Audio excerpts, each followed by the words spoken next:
Мы ездили в Англию в рамках как раз вот проекта «Новый музейный сувенир» изучать экономику музеев. Как это происходит, на чем музеи зарабатывают, как складываются бюджеты музеев и какие новые формы профессиональных коопераций позволяют обеспечить музеям какое-то устойчивое положение в определенных видах деятельности.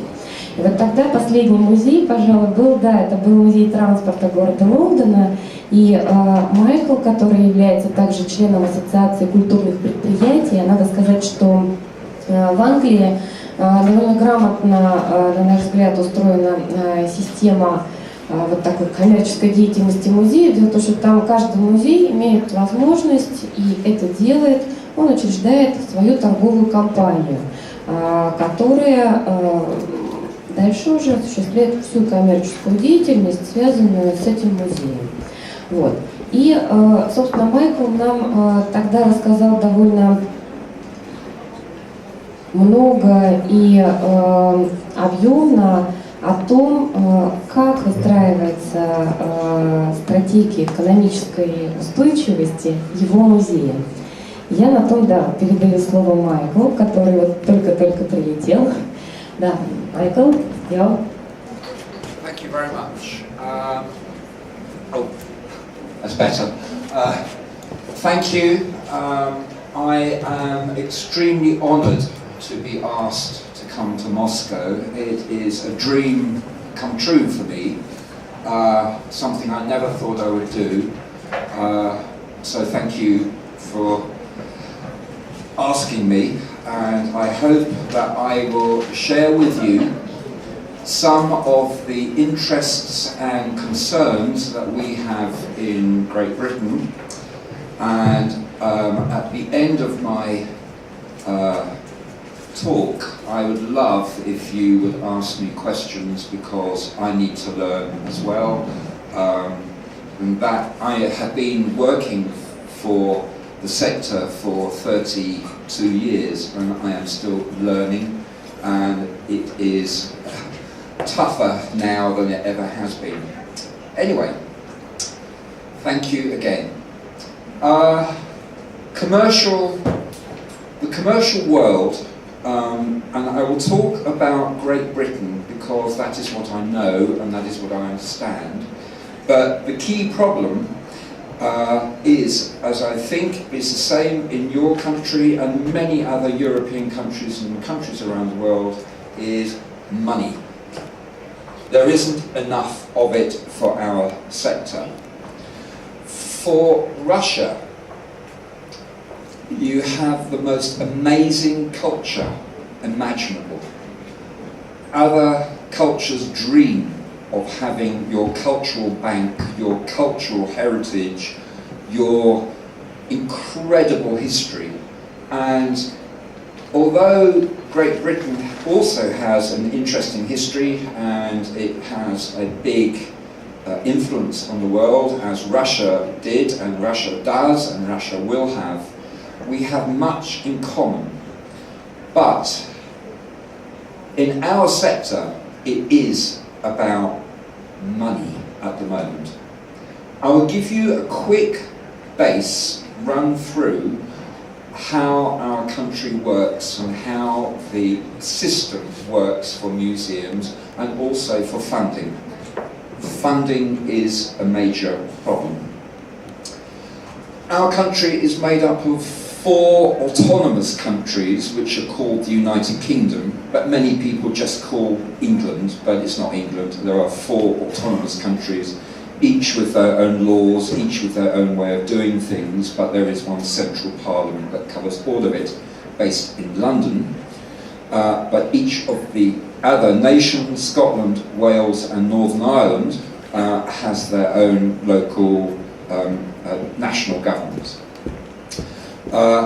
And this is important because each of those national governments has a different funding priority for the cultural sector.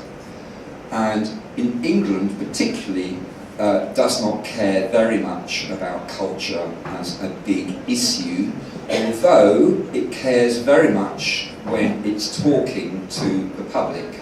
but it doesn't care very much when it comes to funding. So that's quite a big thing. Scotland has a different view, Wales and Northern Ireland have different views, and they're a little bit more free with their financial help for museums. Now, just a quick run through of the type of museums that we have before I come really to my own speciality, which is the London Transport Museum, where I have worked for very many years. The big national museums, for example the British Museum, are largely funded by the state. They are expected to do some commercial work in return for state handout, and that pressure is increasing at the moment very considerably. But the British Museum is, I suppose, in Great Britain terms, the top of the tree. It is the top of the pile. It gets a lot of money from the government. It has to do a lot of things for the government.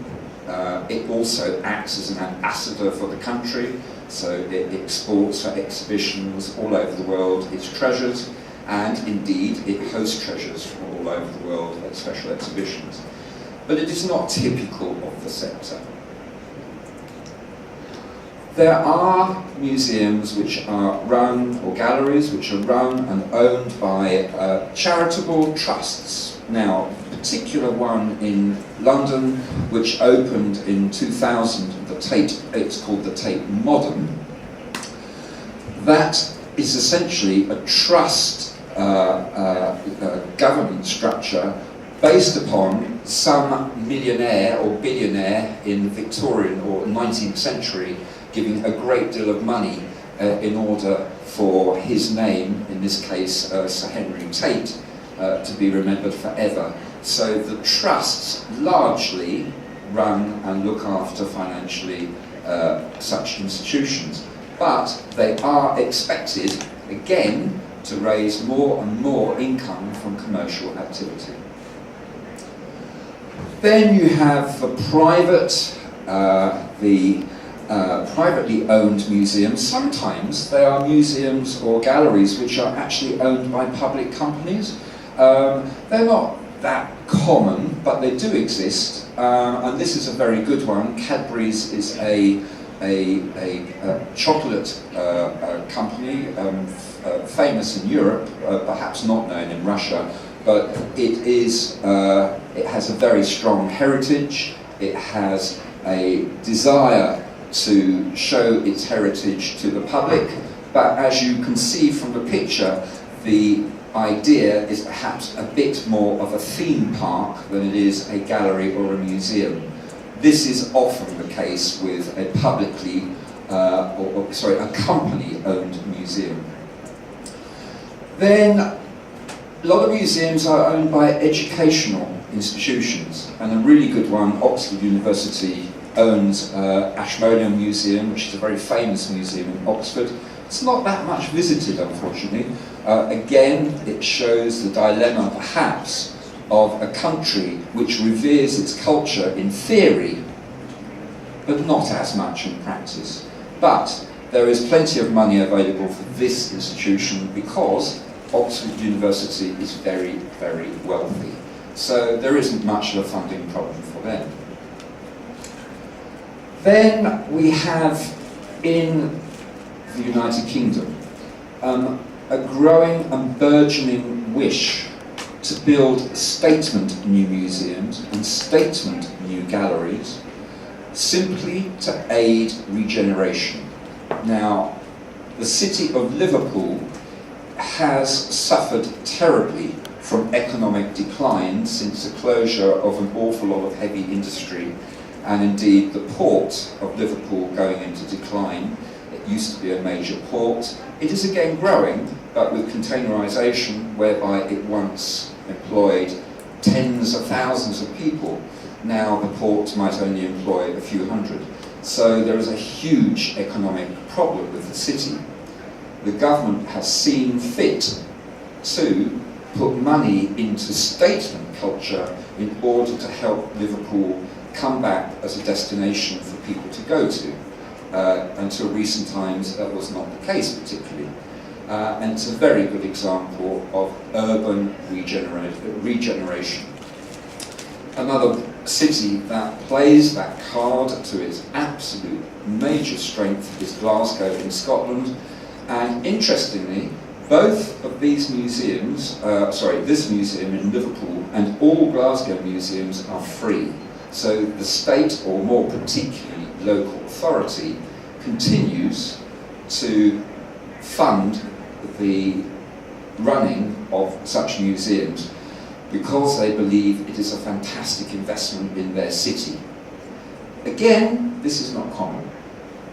So this is an example of an old-fashioned approach for a local authority, for a council-run museum. I'm very sorry if anybody knows Carlisle. It is a small English city, a long way from anywhere very much, not much visited, and it may be unfair because the museum may be very good, but it's very traditional.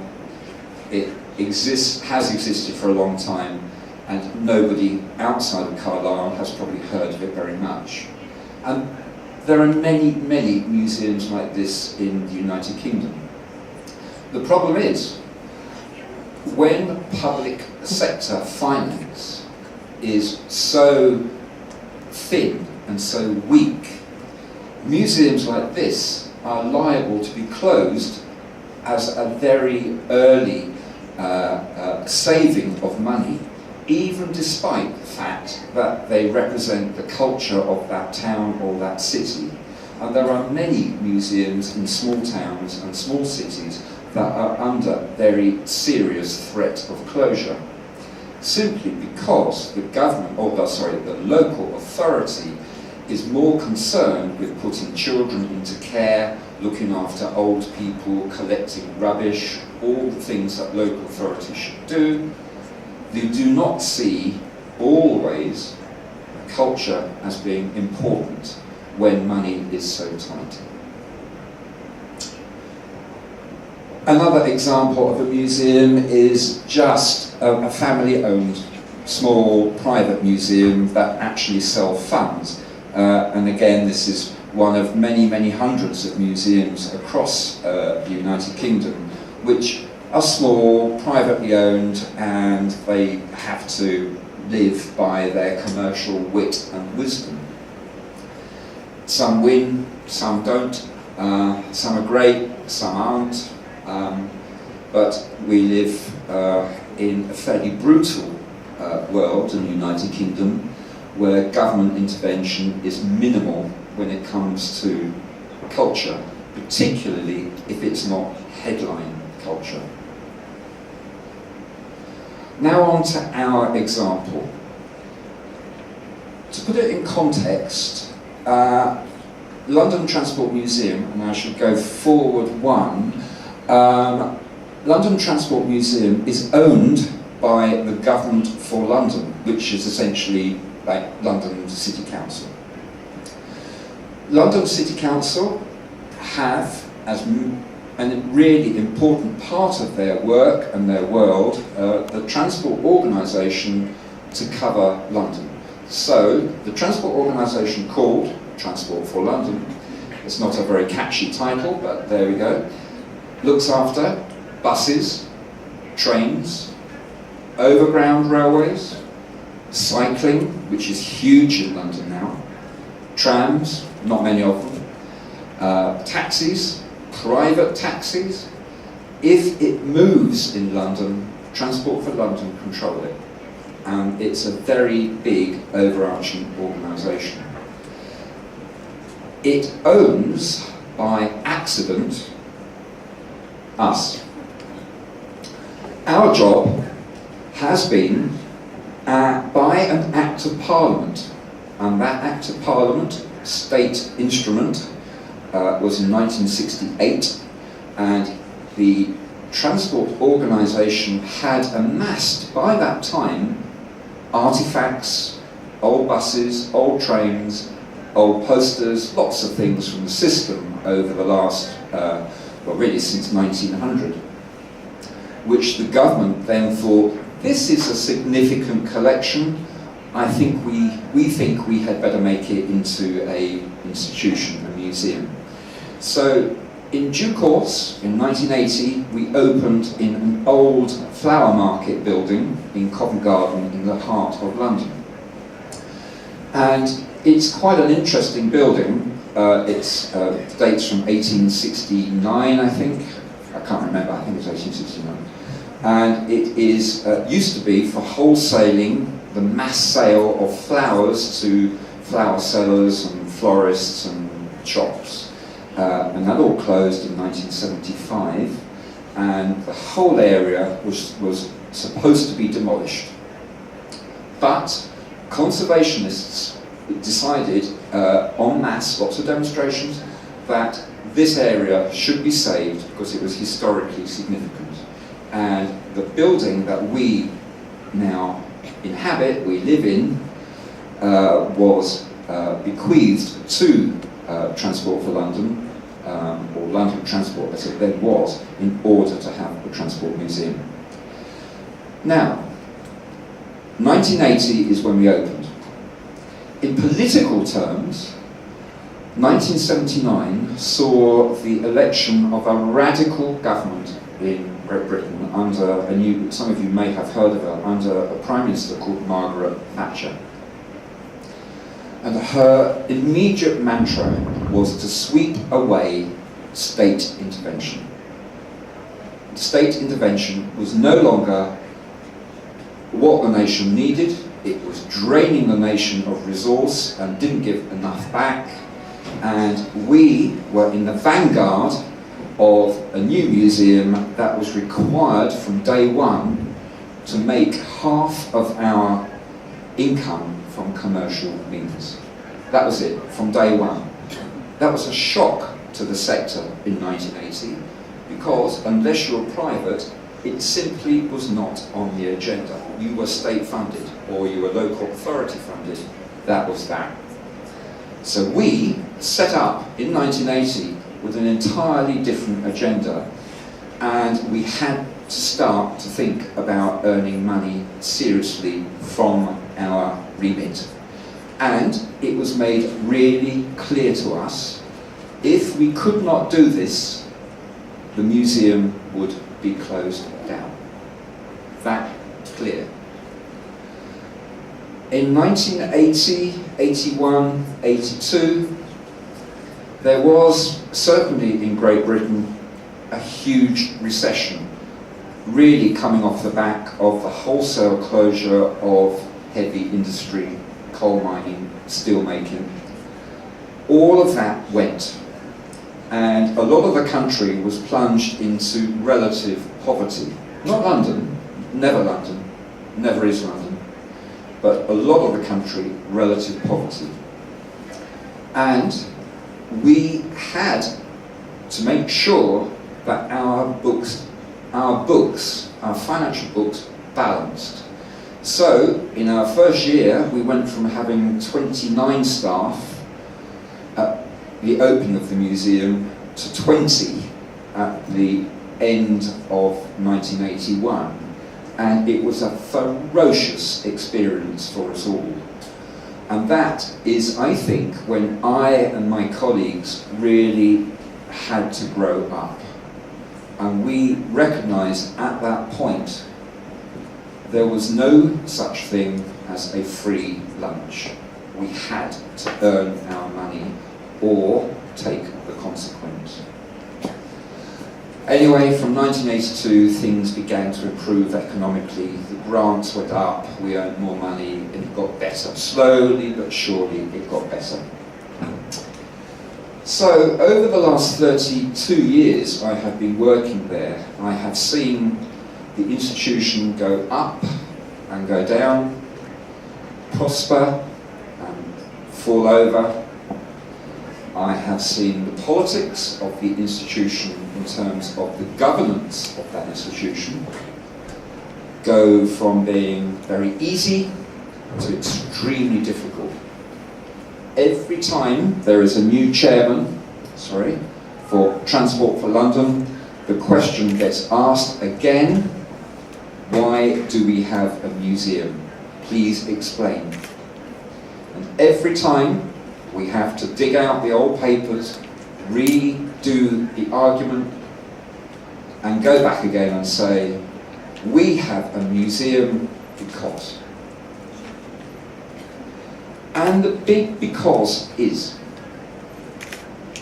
we are central to London's lives in the past.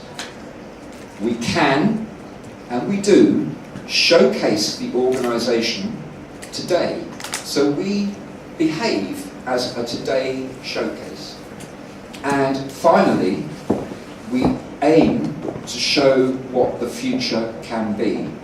So we work really closely with Transport for London in order that we are their showcase, as well as history, and today, and tomorrow. And I think at the moment this is working really well, because we are now perhaps a constant part of Transport for London's big public outpouring, what they're saying, what they're planning, what they're doing. We have worked hard to get to that position and not any longer be irrelevant. I don't think we ever were irrelevant, but we've had to work much harder to become invaluable, as we would see it. So, how do we earn money? And what are the pitfalls? What are the challenges? What are the dramas? What are the excitements? I will attempt to go through what we do and how we do it. And I must stress to you, none of this has been easy. It has been really hard work. Because, getting back to the original point, we never ever have any more than 50% of our income as grant. And in fact, that is now going to 35% of our income. So we have to make, in the next 4 years, an increase in our income from 50% to 65%. I think the maths are simple, although it is a scary journey. Anyway, how do we do it? First of all, the grants. The grants are really interesting because we had a lot of money from something I'm not sure whether you have in Russia, so please forgive me if I have not got this right. In our country we have a national lottery. A national lottery is quite a big thing, but the money that is raised from a national lottery goes to different ideas. Sometimes it's for sport and for sport education. Sometimes it is for general good charitable work. And sometimes it is for culture. And a proportion goes to culture. And organisations that want some of this money, and there's a lot of money in this, have to do very complicated bidding for the lottery. And it is an extraordinarily difficult process to do. But if you put a good business case together, and the Heritage Lottery, as it is called, it's all about heritage, this bit of it, will grant money towards capital expenditure, but never running expenditure, ever. So, in one's bid, in the bid you have to make absolutely certain that you can afford to sustain what you are building. And that has seen some big projects go badly wrong. And also, the state, through the lottery, getting very angry indeed. So you don't play with the lottery lightly, but rather like gambling, if you win properly, you can hit the good times. But you hit the good times knowing that it's so strict in terms of how you work that through. We also get a grant from Transport for London, who give us £5 million a year. It is going down to £4 million a year. Now, I'm sorry, I'm not sure what the ruble equivalent is, and I do hope that somebody will tell you what that ruble equivalent is. But as costs rise inexorably, the loss of that 1/5 of our income from a major grant is deeply troubling to us, because we want to maintain the existing level of service to our public. So, moving on. How do we raise the money? Admissions. Unusually for a publicly owned museum, because essentially we are publicly owned at the end of the day, we always have, and probably always will, charge admission. Our main museum, sorry, dreadful photo at the top left, should show a queue of people outside the building queuing to go in. Doesn't really, awfully sorry. We have a subsidiary building which houses all our reserve collection, which, thanks to the Heritage Lottery Fund, we got rebuilt in 1999, and as part of that condition must open to the public on certain days. And you can see it is, when it does open, extremely popular, and we do charge quite high admission fee. So we earn probably about 12% of our income from admissions. It's a difficult one because it is very price sensitive compared to other attractions which are comparable in London. So if you charge too much, you go downhill quickly. If you don't charge enough, then the problem is you don't earn enough. So the price mechanism is really important, and we employ an economist at times to help us try and get it right. It's a difficult one. Special exhibitions. Every museum, every gallery, certainly in the United Kingdom, and I expect in Russia too, puts on special exhibitions which are really, really important to drag in, that's a terrible thing to say, drag in, to attract new audiences, new people, with a new view of what you can do. Special exhibitions for some institutions are vital for revenue raising. I don't know what the situation is in Russia, but probably, almost certainly, there are major exhibitions, international exhibitions, which attract massive audiences, and, if you charge, massive revenue. Now, we also are very, very, very lucky, as part of Transport for London, to own, for special use, the idea of the tube map and the idea of the underground symbol. These two properties, and there is another property as well, which is the typeface of the underground, which is highly sought after in some countries. But the symbol and the map generate for us a huge amount of money. Guidebook publishers, book publishers, merchandise companies wanting to use a symbol which in the, I can't remember which magazine it was, but anyway, it's in the top 50 of recognisable symbols in the world. So the underground symbol is incredibly important to us as a property we can exploit. We charge a fair amount for it, for its use, and we do so because we have a monopoly of that symbol, we have a monopoly of that map. We are supported completely by our parent organisation, Transport for London, to do that. And we have to give them some of the revenue we raise on it, because it is their property, but we are the caretaker of that, if that makes sense. it's a good opportunity. It earns us probably about £150,000 a year, which is quite good considering it's free for us to do. So there's not much money involved in us licensing. It's quite easy for us to do.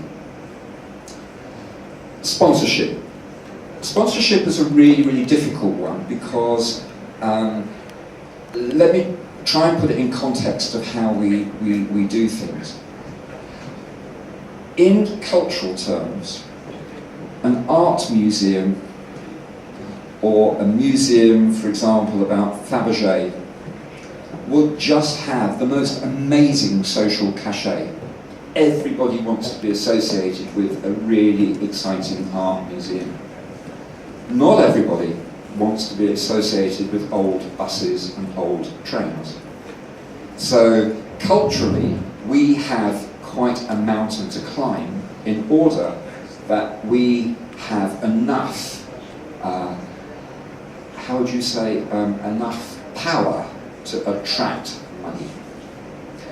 One of the ways we can do it is by holding an enormous sponsorship dinner every year at the Royal Opera House in Covent Garden, which is just 200 metres from where we are. It's very close by. It is a highly prestigious opera house.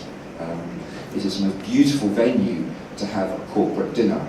And surprisingly, or not surprisingly, because of the venue and because of the guests that speak, tables for the dinner sell at an enormous amount of money, and all that money comes back into our account.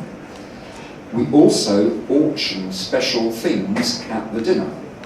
For example, the host of the dinner is always the Mayor for London with the Commissioner for Transport for London, so the big chairman.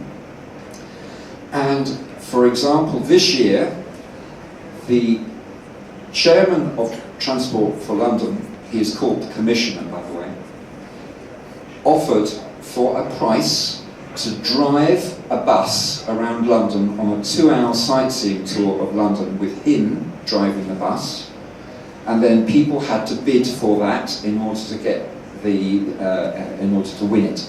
And it went for £20,000 for 2 hours with the Commissioner. Now, that might sound stupid, but companies were desperate to try and bid for this because at the end of that bus trip, they all wanted to speak to the Commissioner to try and get big contracts for Transport for London. So it might have been Siemens, the technology company, it might have been Bombardier, and in fact Siemens, I think, were the winner. It was such a popular item that the Commissioner was asked to do it again and had another £20,000 to do it again. The whole evening raised for us about £160,000. I do apologise about ruble equivalent, I'm so sorry. But it raised for us an awful lot of money. But it was about the museum, but it wasn't about the museum. It was actually about big people meeting other big people through the museum being able to broker that in a very civilised way. So sponsorship, very important indeed. It took us a while to get there. It's hard work to achieve. But now we do this every year, and this year we hope to raise 200,000, and the Commissioner will probably have to do 3 bus trips. And that shows you the Grand Hall at the Opera House and the dinner, which people paid thousands of pounds for a table. So all that income after costs, because of course we have to pay the Opera House a lot of money to host it, but after costs all the money comes to us. And again on sponsorship. Sorry, the slide is not very good. It's probably my fault. It is my fault. I'm technically dreadful. There is a big American company called CBS who run, amongst other things, all the advertising on buses and tubes, and indeed much of the advertising on billboards, but not all, in the United Kingdom. So they're an enormous company in the United Kingdom, And because they do advertising on buses and tubes, and because we have an art gallery in the museum, we asked the company CBS, we put up posters all over the place, if they would support us and sponsor us. Because basically, what we would do, if they said they wouldn't, we would go running to Transport for London and say, please sir, they didn't help us and they're earning millions out of Transport for London. So, not surprisingly, CBS said, yes, we'll sponsor you, and they give us £30,000 for a 3-year contract. It's not a lot of money, but they don't get a lot back, apart from the use of their name, and also a 3-week exhibition which they can do what they like in that space. They can do what they like 3 weeks a year. So, the big thing with sponsorship is, and it's a really important thing, we had to learn the hard way. We really had to learn the hard way. If you take something, you must give something back. And you must give something good back. Is it going to be time? Is it going to be exhibition opportunity? Is it going to be networking, allowing people to meet other people in your particular setting? It's a politically tough thing to do, and we have 3 people working full-time on the whole business of sponsorship. It does raise a lot of money, but it requires an enormous amount of work to put in. Rather like putting on this conference. It's a lot of work to put it on. And when it all happens, it should be seamless, but people have worked so hard. And sponsorship is very much like that. It's a huge amount of work to have a very seamless outcome. So we have other sponsors, but this is the principle. Then we have something called corporate membership. I don't know whether some of the companies you may be familiar with, some not, but all of these companies on the slide have got a lot of involvement with Transport for London, either as contractors, vehicle manufacturers, engineering consultants, bankers, other service providers. And all of them have got very wealthy, thank you, on the back, at least a little bit on the back of Transport for London contracts. Transport for London is very good to us because it says to these people, why aren't you a corporate member of the museum? Pay up £20,000 a year or £30,000 a year, and we will be happier to talk to you in future about business if you have shown some commitment to the museum. Now, we have to give something back. We give back hire of that museum, so we let companies host big receptions in it for nothing, once a year. We have big dinners which we put on for them. Sometimes we pay for it, sometimes we don't, depending on the level of money they've given us. And nearly always, these companies are very grateful to be in the centre of London, having a good time, a very good time sometimes, at no individual expense, just corporate expense, meeting other business equivalent people. Corporate membership now has become very important, and it is bound up with sponsorship. Now, the next part of how we raise money is retail. Again, if I go back to 1980, when I first began, I had to start from the absolute beginning. And what we had in terms of retail was a very different style of retail that we have now. To give you a little bit of a picture about the United Kingdom retailing scene, it is very, very, very tough indeed. An enormous number of chains have been emerged over the years. And with this recession, a lot of those chains have found trading very tough indeed, largely because the business model of many of them is for shareholder profit only. And if the shareholder profit is not good enough, then the capital is withdrawn from the businesses. The other side of it is if the offer fails to impress the public and the public no longer go into the shops, it doesn't work.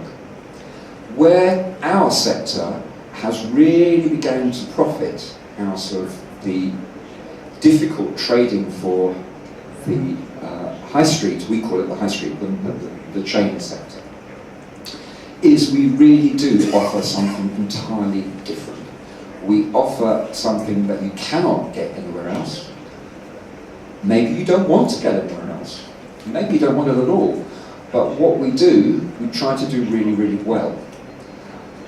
What we spent a huge amount of money on 2 years ago was with an audience research company to find out precisely who our customers are.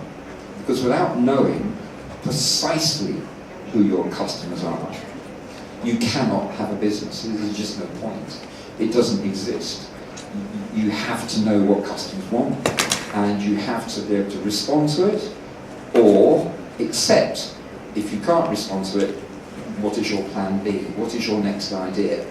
It is all about the customer. Alas. It's not alas, it is why we're all here. So, retail is really important. We have such an enormously diverse collection. Again, my apologies, my slide is dreadful. The top left shows the standard London seating fabric on buses and tubes in the 1970s and 1980s, which is now back in fashion, amazingly. But because so many people remember it, they actually are desperate to have part of it now. So it's a weird thing that has come back as a fabric, and we make lots and lots and lots of things with this fabric, including furniture. So we do try really hard to be inventive. Posters, we have an amazing poster collection, one of the best in the world. I can say that because it is a truly magnificent collection. And the first art poster, for want of a better word, was the No Need to Ask a Policeman, which came from 1908. But the whole idea of that was, actually, we don't need to ask your way around because we've now got amazing maps. So the map behind was supposed to be what the woman is looking at instead of asking the policeman. But this began a long tradition of good quality posters. Books, particularly people adore abandoned underground, the old disused underground stations, they adore that. So lots of books. We do models of buses and trains. We do dog coats, as you can see. We do all sorts of things. But there's no point in doing all sorts of things unless we realise who is going to buy it, who actually wants it, and, most importantly, is it part of our collection? And to go on with retail, you can see furniture, top left, we did a big furniture shoot with a new fabric. Now, you might find it surprising, but in Britain this is actually quite popular. So we do this entirely online, and it's all made to order online. So we have no stock value at all, apart from material. All we have is a manufacturer that gets the order, makes the order, ships the order, we take the money, they bill us for their part, and we make a healthy profit. Our sector for the traditional pens and pencils and notebook market is actually now quite small. It doesn't actually raise us very much money anymore. That market is now for children, largely. So we don't really do much. We do interesting, hopefully, and stylish things. But the problem is risk. It's a colossal problem. I've made some bad mistakes over the years. Hopefully not now so much with more and more made-to-order technology. But when you have to order 2,000 of something and it doesn't sell at all, it is a huge risk for the organisation. And just sometimes I have gone to bed at night being quite scared of going back to work in the morning when the accountant actually looks at the figures and demands explanations which I felt not entirely able to give. But in the retail side, risk is what it is. You cannot do anything interesting without risk. You just can't. It's just not possible. You'll just sit there forever. You've got to do some risky things. A very good definition, I think, I heard of risk is what can you do that you can afford to lose. I think that seems reasonable. And my perspective, don't do too much of it too often. The clock, by the way, was the new official clock for Transport for London, so there's a little symbol on it, but it's a new official clock, so we got access to having exactly the same clock for sale. So again, we are part of the official organisation. We are not something separate, we are part of that big thinking. At this point, I would just quite briefly say, and it's really important in our museum, and in Great Britain it's slowly taking a new view.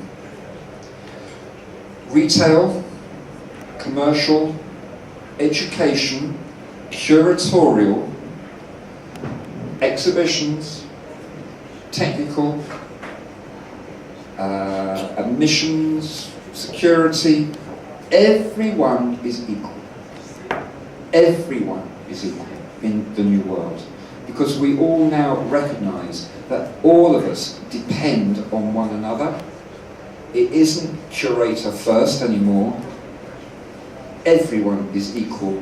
But if anyone is more equal than anybody else, it will still be the curators. But it is still important for us. We haven't been able to develop to this extent without a flattening of our structure to make it more sensible, to do the work that we need to do to raise the money we need to survive. It's all about that. Internet is desperately important for us. It is new markets, it is new ways of doing things, it is new excitement. And it is really interesting. Our customer base for internet is all over the world, so it is truly worldwide. It isn't parochial very much. There are some. We do get a lot of Londoners buying on the internet. They're lazy. It's a truly worldwide phenomenon. And if you have an amazing offer, if you have something amazing in your collection, and if you have an amazing way to get it out to your public, the internet is just so brilliant to do it. But it's highly competitive. We learned the hard way that you have to keep re-editing the descriptions because horrible Google keep on changing the rules. So you do a piece of text and 6 months later that text will not get you up the search engines, it will not get you up the rankings, and it's become a nightmare for that purpose. So we employ people just to write for the web. But it does earn us an increasing amount of money, and I do hope in 4 years' time we will earn around £700,000 from it for retail alone. But work that's gone into that is huge, really huge.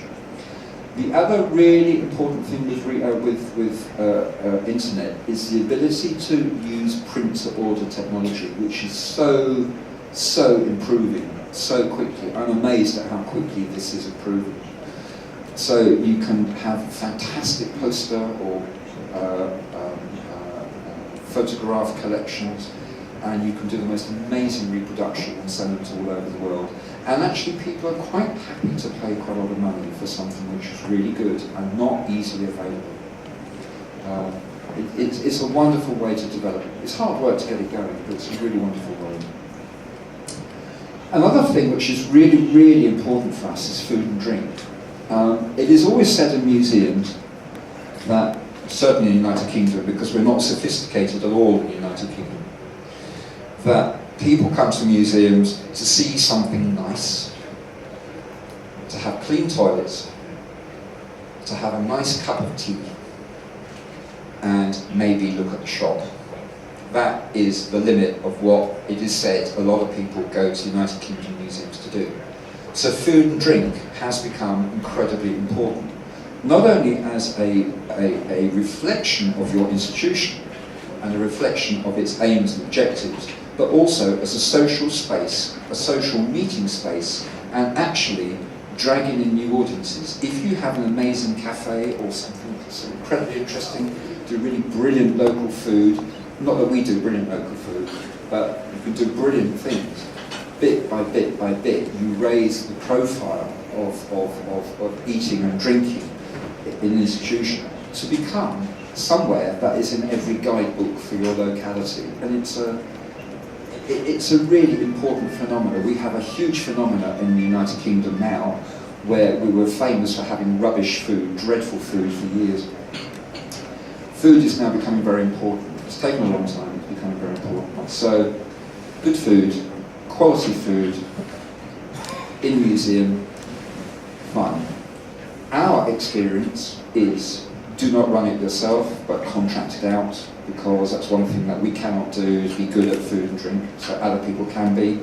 You take a profit from their sales and you rent them space, but you have to let them make a profit too. So for us, very important. And again, our caterers do little tricks like put the symbol on top of a cappuccino. I mean, it's small things, but it just shows that there's a bit of thought going into it, a little bit different. Now, the other way to raise money, which is really, really interesting, is private hire.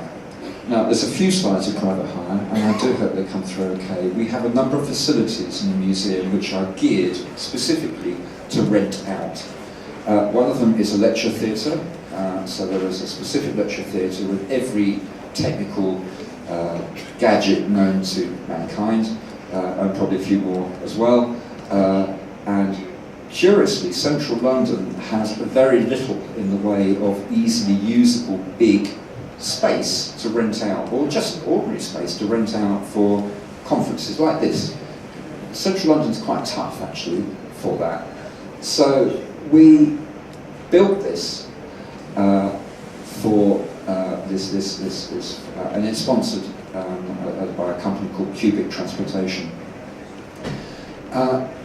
Primarily to rent out, but also to use for our own events as well. Film shows, etc., and lectures and whatever. And we earn a lot of money by renting it out to corporate people who just want somewhere central in London that is reasonable for them to come to and is a good experience for them.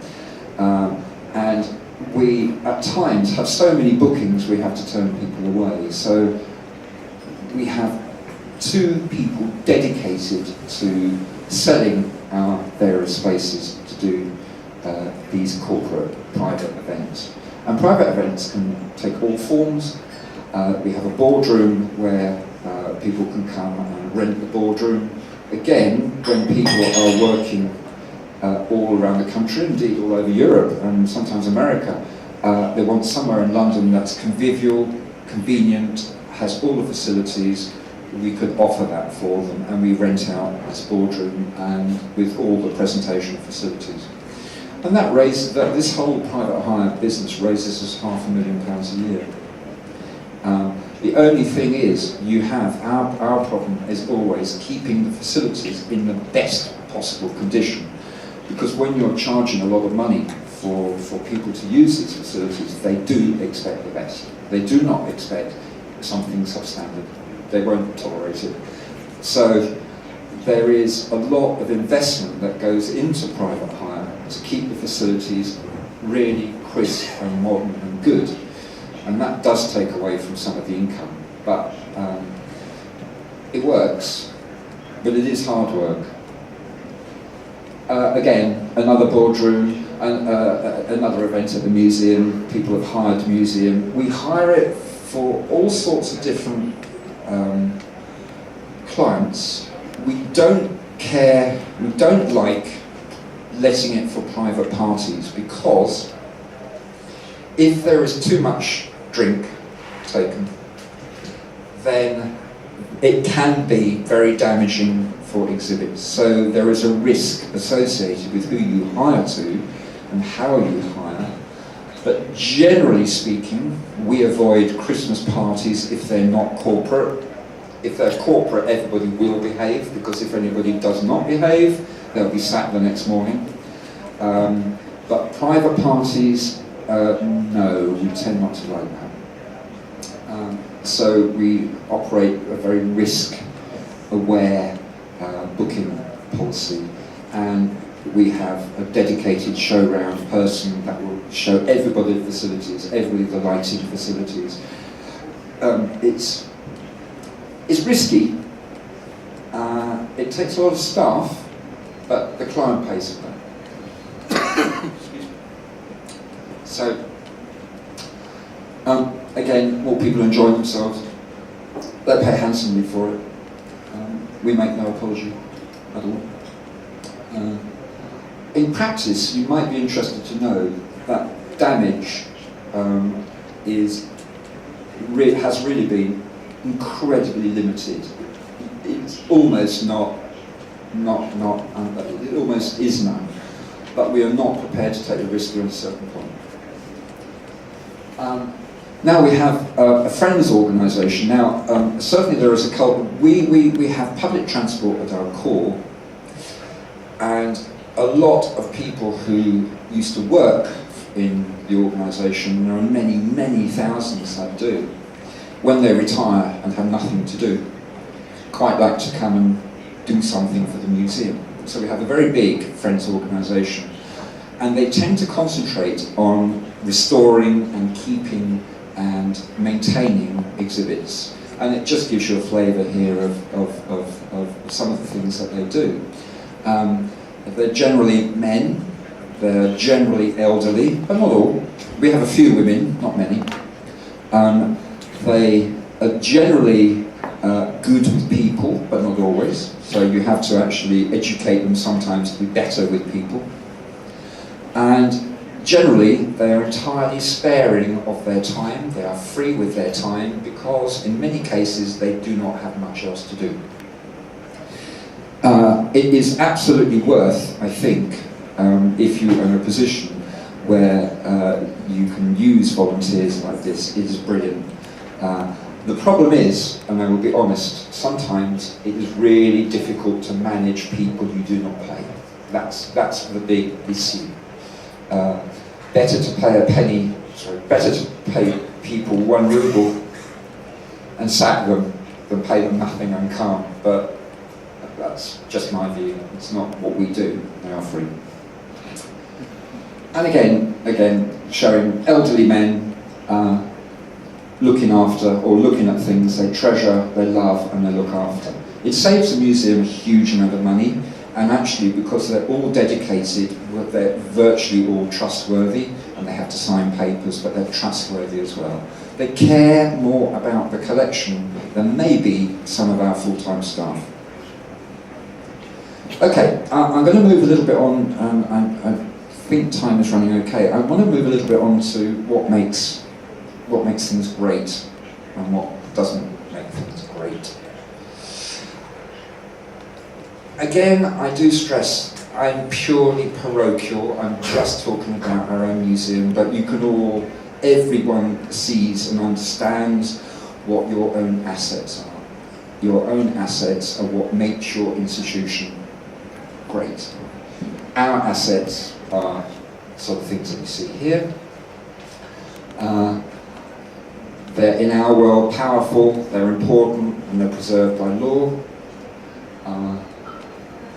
You like them, or you hate them, or you couldn't care less about them, that's your business. But somebody loves them somewhere, it's your asset. The next asset, which is really, really, really important, is your brand. Your brand isn't just about your logo. Your logo is only the manifestation of that brand at the end.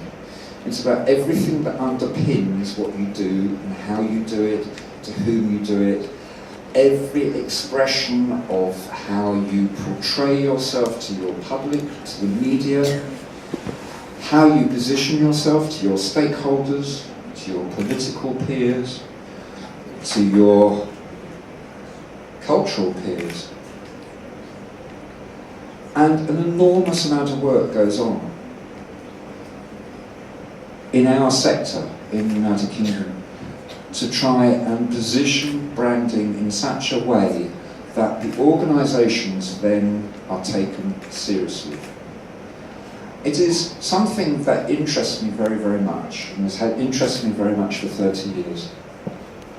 We are cultural pinnacles, and yet so much sometimes of what we do as a complete entity, and I'm not speaking about Russia because I don't know Russian, is we then busily devalue what we are doing in cultural terms by having rubbish, dreadful shops, awful cafes, indifferent displays, buildings that are not looked after, are not loved, are not cherished. This is United Kingdom. And a good brand is loving, taking care, being passionate about what you're good at, and then trying to manifest itself in a way that the public simply, over time, can get it. Good brands, by the way, are not built in a day, they're not built in a year, they're not built in 5. Good brands take a long time to build. But without a good brand, my God, you're going to struggle, is my view. So in our sector, in the United Kingdom, we have spent an enormous amount of time trying to build that portfolio brand, which means a great building, a great presentation, a great retail, a great cultural offer, a great exhibition policy, a great media awareness, a great projection of everything that we do. We don't always get it right, by the way. Assets, staff. I put this in because this was an advertisement for women bus drivers in 1974, something like that. But the whole point was, with the smiling woman at the wheel, it was thought that women would bring something to the workplace as bus drivers which would make everybody happier, as well as, of course, fill their jobs. There was always staff shortages for a great many jobs in London in the 1970s. Your assets, your key assets, your staff. Without good staff, without committed staff, without great staff, nothing much happens. I'm truthful, some of our staff are great, some are okay. It's true the world over, isn't it? Some are great, some are okay, some are poor. And managing the poor ones can take a lot of time and a lot of energy. But great staff, great asset. Location. We are incredibly lucky to be in the heart of Covent Garden, and it is a great location. We are lucky. We are not many people as lucky as we are in location terms in central London. But often an asset is your location, is how visible you are. And actually, this is not a particularly good slide, but it's all about the customer. It's all about, now the customer might be your local councillor, your customer might be the people that queue up, well, it is the people that queue up every day to come in. It's every aspect of your business that there is a transaction. That transaction takes place with somebody that is actually a customer. Whether there's money involved or no money involved, whether it's big politics, whether it's small politics, whether it's just, everything is about the customer, how you treat them, how you behave with them, what they expect of you, and what you can offer them. And it's so important, because if you get it wrong, you don't have visitors in the end, or it really goes downhill. And customers, your colleagues as well. Everybody's treated with care and respect. Now, the liabilities. Well, it's the same things, really. It's the collection. If you have a rubbish collection, bad collection, poorly presented, it's a liability, because nobody's interested, really. Staff. If you have bad staff, that's it. What can you do? You've got to have staff that feel they want to work for you and not get in your way and upset the customer. Your liability might be your location. I noticed with great interest driving in from the airport this afternoon the enormous amount of traffic in Moscow. Quite overwhelmed with the traffic jams, quite overwhelmed with parking.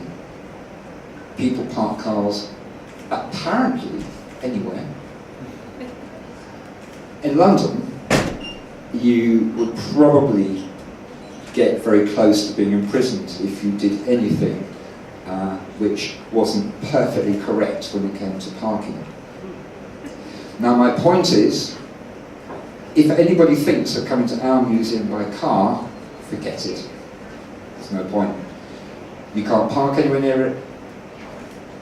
You have to pay to go on the roads between Monday to Friday, between 8 in the morning and 6:30 at night. If you do find somewhere to park, it will cost you upwards of £5 for half an hour. No, I don't know, it's awful. I mean, by English standards, it's appalling. Just unless you're really rich, you don't do it. So you go by public transport. My whole point is, your location can be a dreadful liability, even though it can be a great asset. Not planning for the customer is also a problem. You might finish up with a pile of junk, and the pile of junk is actually not so much what you've actually got, it's what your customer thinks you've got, and that is, the perception is really important. So if you have got junk, and yes we do, we got junk, we try and hide it away. But the metaphorical point, I hope that translates all right, the metaphorical point is, if your collection is poor, if your attitude is poor, if you haven't thought it all through, the customer thinks that's what you are.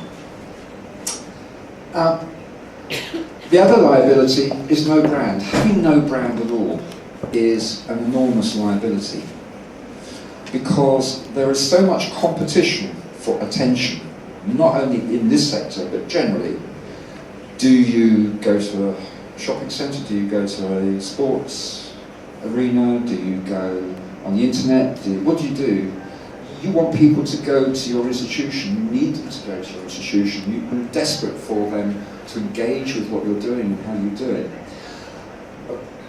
Brand is not the answer to everything, but my goodness it helps. It helps get that awareness over that you are powerful, you are purposeful, you are high quality, you are a force for good,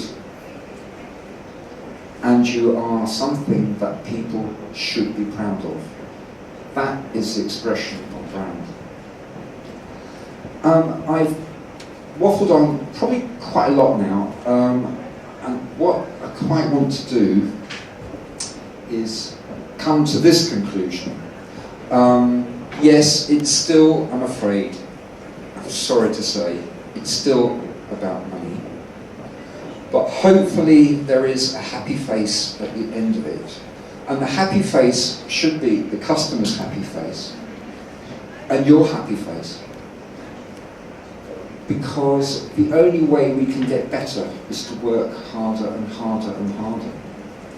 I cannot pretend, from my perspective, that the journey that I have shown you a little bit about today has been anything other than very hard work indeed on behalf of myself and my many colleagues. But there isn't an easier way. I wish there was, there isn't. I once used to say, years ago, when people say, what would be your dream job? And I thought my dream job would have been to have been the head of commerce at the Getty Museum in Los Angeles, which had so much money that it didn't need to earn to bother any. Didn't need to earn any more money. Apparently that's not true. They're very commercial. However, so my conclusion is, again, it's still about money. I want everybody to be happy in doing it, in getting there, and you'll never get there. It keeps going on. In being able to say to your public, better than you ever thought we could be. And the final thing I would say as a conclusion to a lot of this, it isn't about so much money, expenditure of money, it's about intellect. And I'm not very clever, but I've got a lot of colleagues who are. It's about the intellect to make amazing things happen. Money is helpful, but it isn't everything. In fact, sometimes a lack of money can really make you think and really make you work hard. And that's the situation we're now in. We now have to earn a lot more money, and it's going to be hard work again, and intellect will help us, and some money. But that, ladies and gentlemen, is the conclusion. And I would love to be able to say to you, I'd love to say I'm very, very happy to take questions. And I do stress that my experience is my experience. That's it. It's not a lecture in that way. This is what we've had to do. Questions? I don't know quite how to. You could do that. Есть вопросы?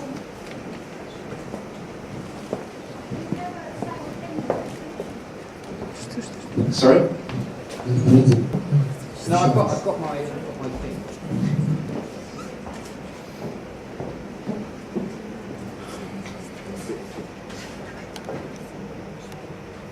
По поводу вопроса, я хотел бы узнать, как работает ваш попечительский совет, если он есть, и про друзей музея подробнее, если можно, чуть-чуть.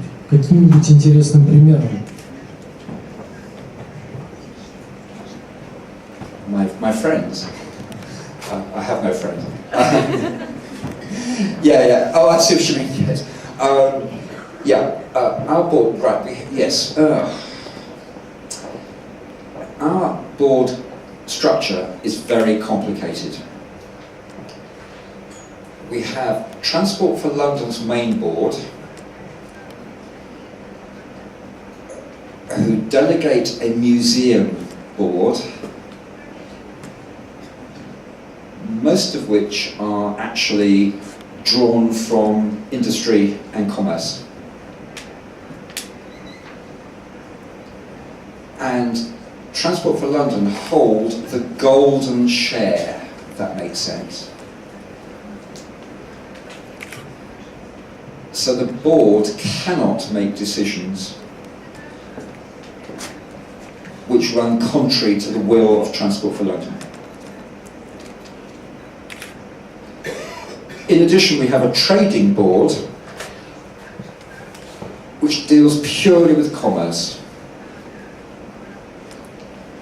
And again, it's structured entirely on business lines,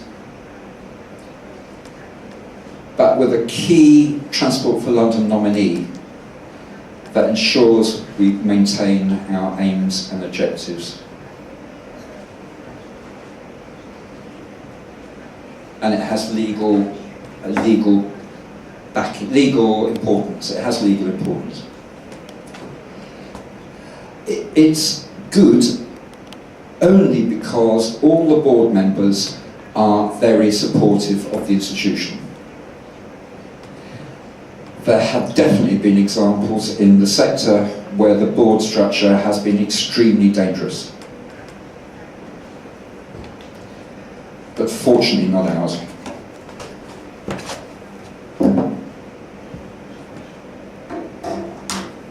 I hope that helps.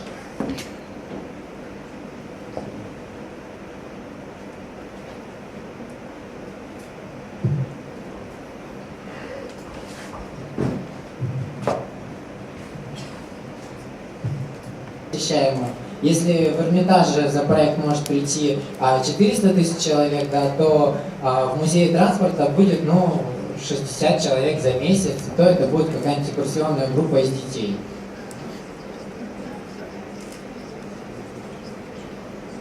Вот.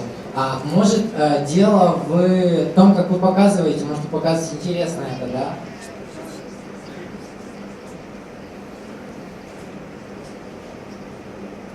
Используйте какие-то современные технологии и вообще Ваша экспозиция, она менялась за 30 лет или вы просто показываете автобусы?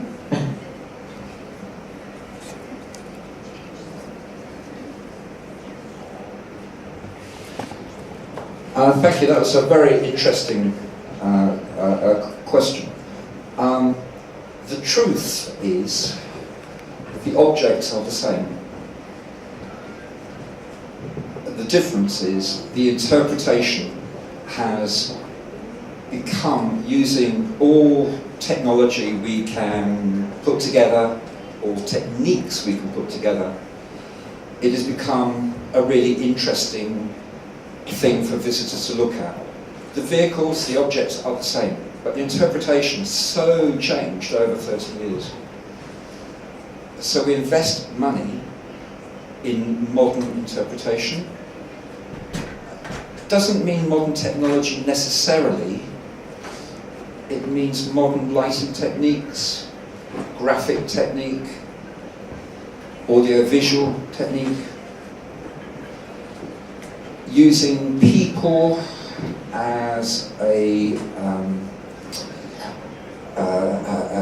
memories. Memories of people really excite other people. So asking an older person what it was like to travel on an old trolley bus, they might say, this is where I met the love of my life. And then they tell you all about the love of their life.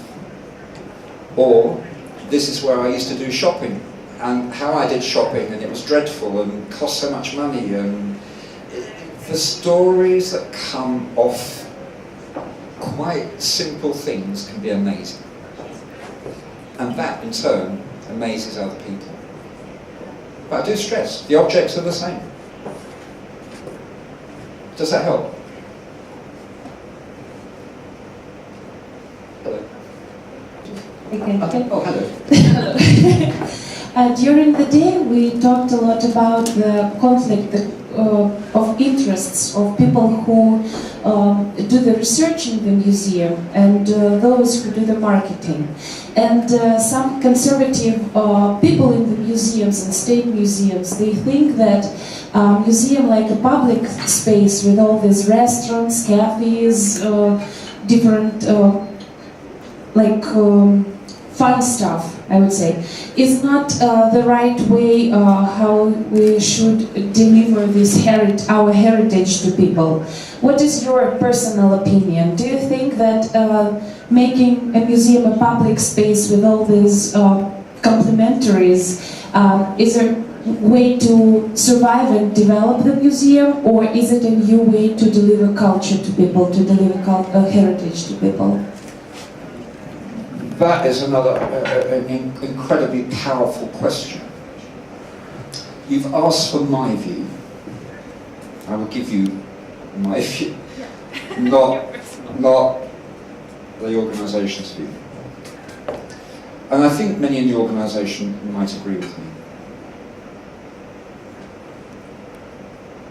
There is only one way to go.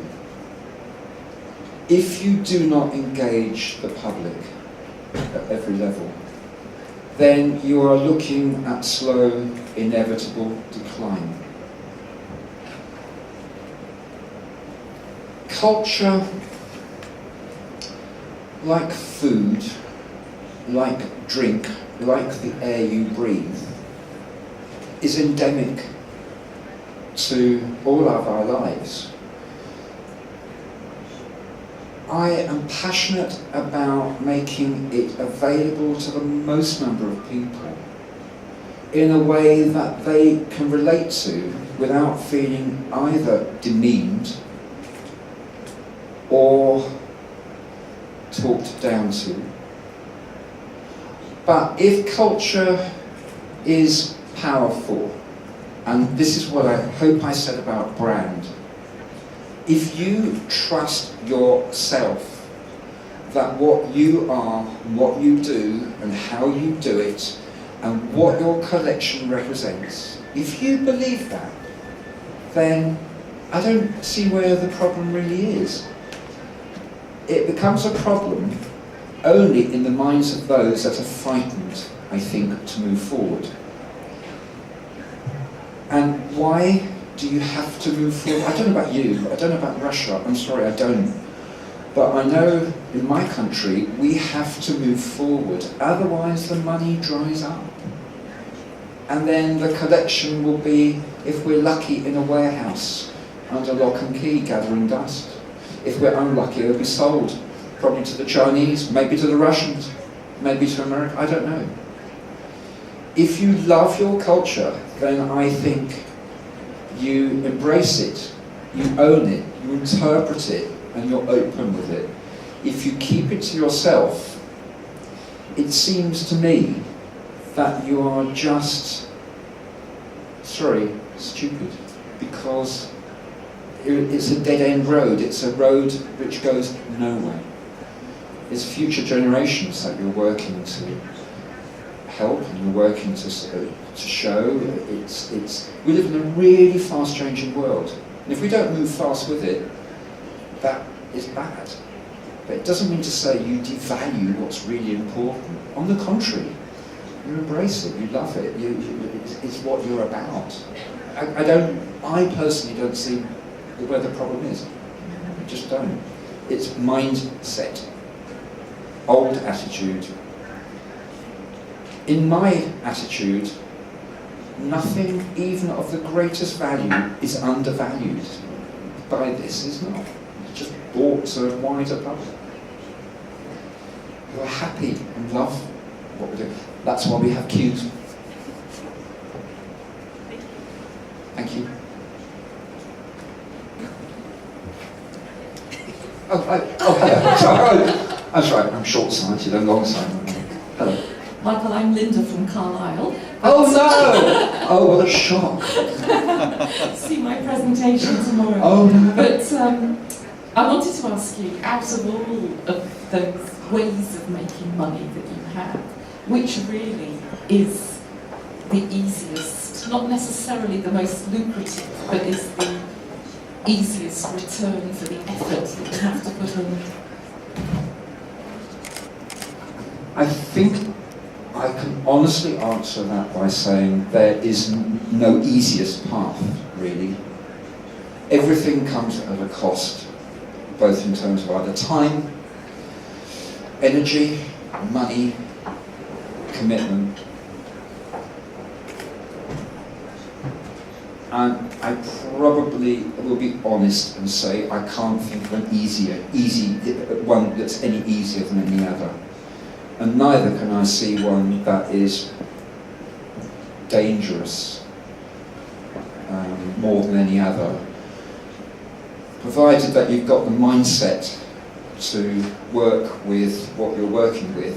So if you have by default an open-air museum, then the chances of having private hire in the winter are nil, but that's taken for granted. But I can't answer you any better than to say every institution has got its liabilities, its assets, and it does it best it can.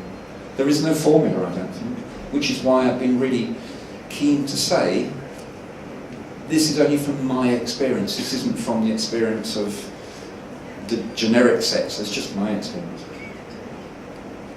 Sorry, Linda of Carlisle. Sorry. Если еще вопросы? Виталий, не могли бы вы поделиться, какой процент составляет доход от продажи вот той самой сувенирной продукции среди общего дохода музея? Thank you. No, it's not a commercial secret. We, in the United Kingdom, we are often accused of being extraordinarily secretive, but unfortunately or fortunately, our accounts are published to the world, and they all know what we do or don't do. Very roughly, our breakdown of revenue goes like this, and I do apologise about ruble translation, I'm sorry. Retail, £2 million. Internet at the moment, £400,000. In here? Internet. In here. Sorry, internet about £400,000. Private hire £400,000. Licensing £150,000. Commercial sponsorship about £350,000.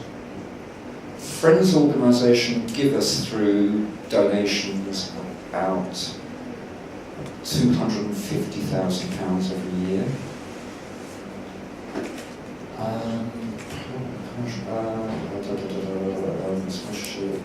Sponsorship dinner, about £200,000. Admissions about 1 million. A bit less, 900,000. I think that's a broad spread of income. The rest of our income is grant from various grants. But as I said at the beginning, that's declining. Does that help?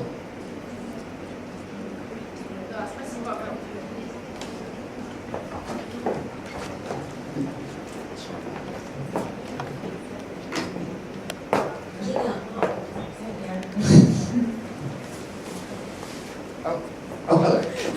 Oh, do I need this? Okay, in English. You know what? After your speech, after your presentation, I have an impression that you are the most rich museum in London. It is not true, I think. But if we talk about a small Russian museum, not in the center of the city, which has no developed brand, which has no beautiful building, and so on, which has nothing, in a small city, how can it afford his budget? What can he do? So, what can be its strategy? Thank you. Again, that's it's a very powerful and very, very interesting question. I think I tried to show, one of the things I did say earlier, I hope, is that museums are about everything from massive cultural objects to something really at the bottom of the pile, like buses or trolley buses or trains in our case or whatever.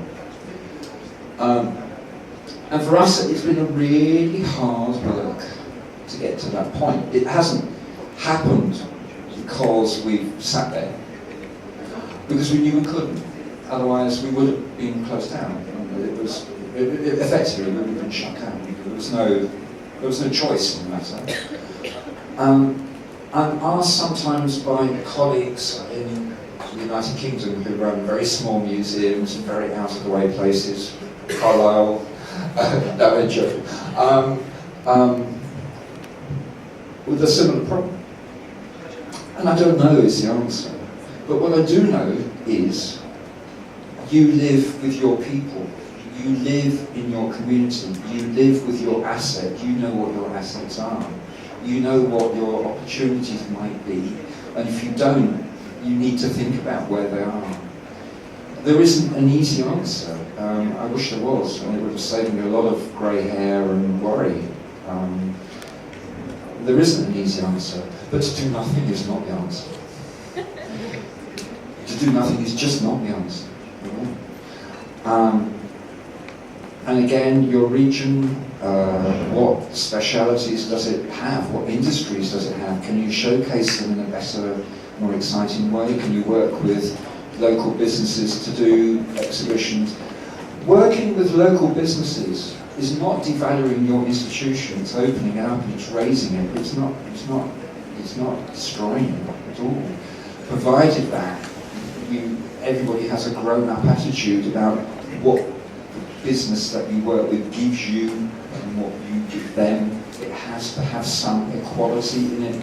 Otherwise, yes, people can take dreadful advantage, and that can be very damaging. I think that's a big risk, and it's a risk that It's difficult, but you need to trust your local community and local judgment. I wish I could answer, I can't, but again, I know I've never, ever come across a problem that hasn't had a good possible resolution.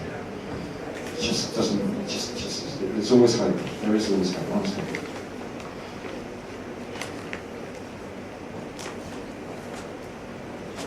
Have I exhausted everybody? I do hope I have exhausted. I haven't exhausted everybody, but if that's it, all it remains for me to say is